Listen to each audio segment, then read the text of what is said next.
Hi everyone and welcome to my channel. I hope you're all in good form. I've found a few more brand new sealed CDs at various charity shops, or thrift stores as you call them in America, and nearly all of these were in the price range of 25 pence to £1 each. One of them was £2 and that one came from a second-hand record shop.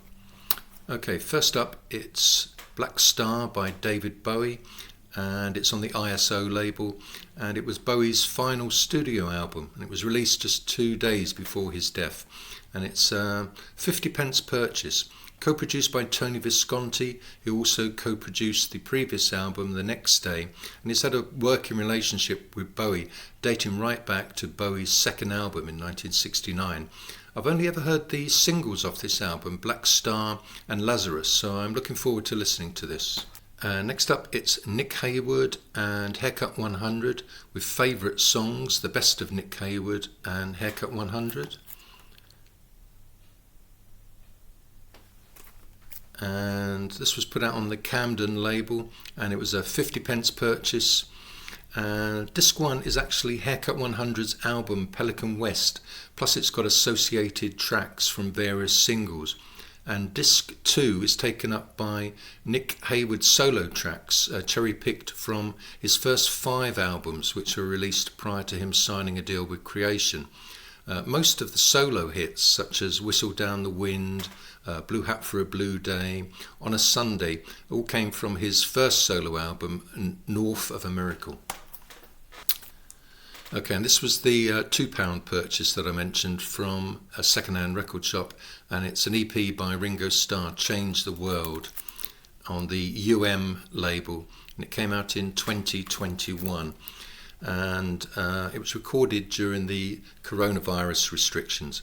Includes Joe Walsh's guitar on a quite lackluster and pointless cover of Rock Around the Clock, which I've listened to on YouTube.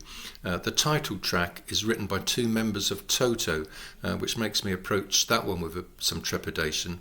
I am, however, quite looking forward to his country album that's coming out early next year, which has been produced by T-Bone Burnett. Moving on, we've got CURSIVE and I Am Gemini on the Saddle Creek label. This was a 50 pence purchase. The hype sticker says that it's the surreal and powerful musical tale of twin brothers separated at birth. So based on that, it sounds like we're in dodgy concept album territory with a story that I couldn't really care less about. This is their 7th album. Having listened to the opening track, This House Alive, on YouTube, they remind me a bit of mid-period Radiohead. This is a various artists compilation, The Songs of Pete Seeger, Volume 2, and it's on the Appleseed label, and I paid £1 for this one. What's interesting for me is that there are some good collaborations on this tribute. Ones that particularly caught my eye are Billy Bragg with Eliza Carthy, John Wesley Harding with the -5, and Jackson Browne with Joan Baez. This came out back in 2001. I've listened on YouTube to the track Words, Words, Words, which is a stunning folk rock interpretation by John Wesley Harding with the -5, and it's got a gorgeous chiming 12-string electric guitar from Peter Buck.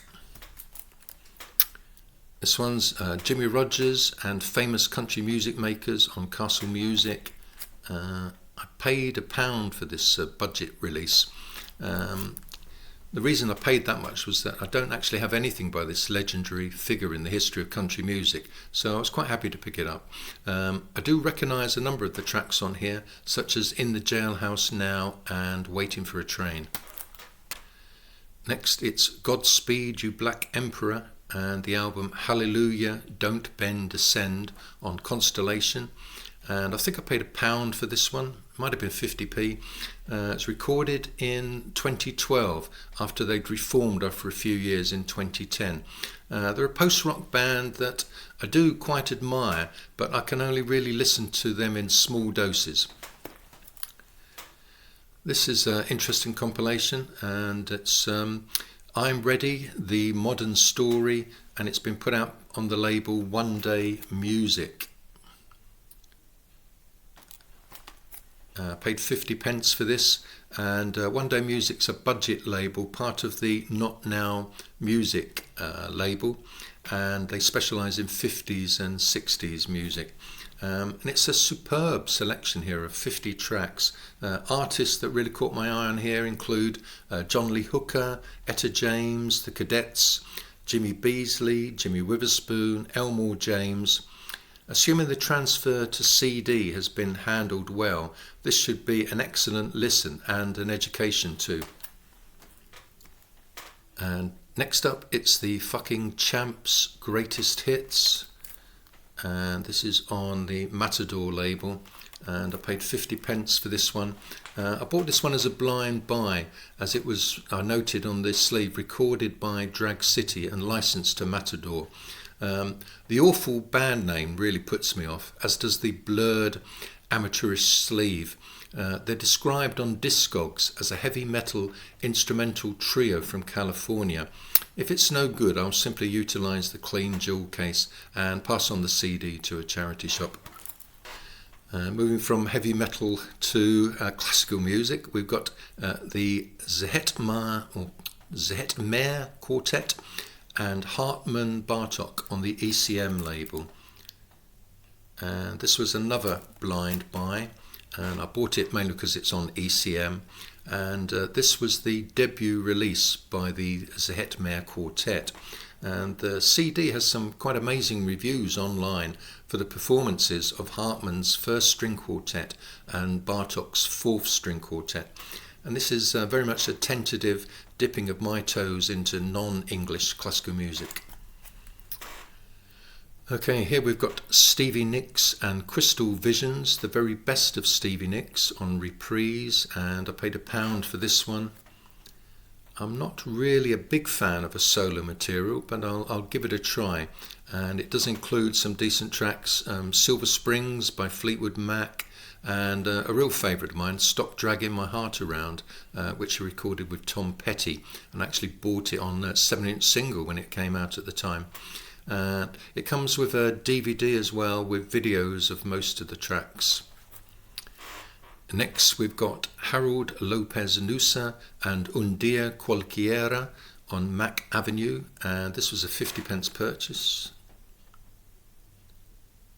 And he's a jazz pianist from Cuba, and this was his 8th album, released back in 2018.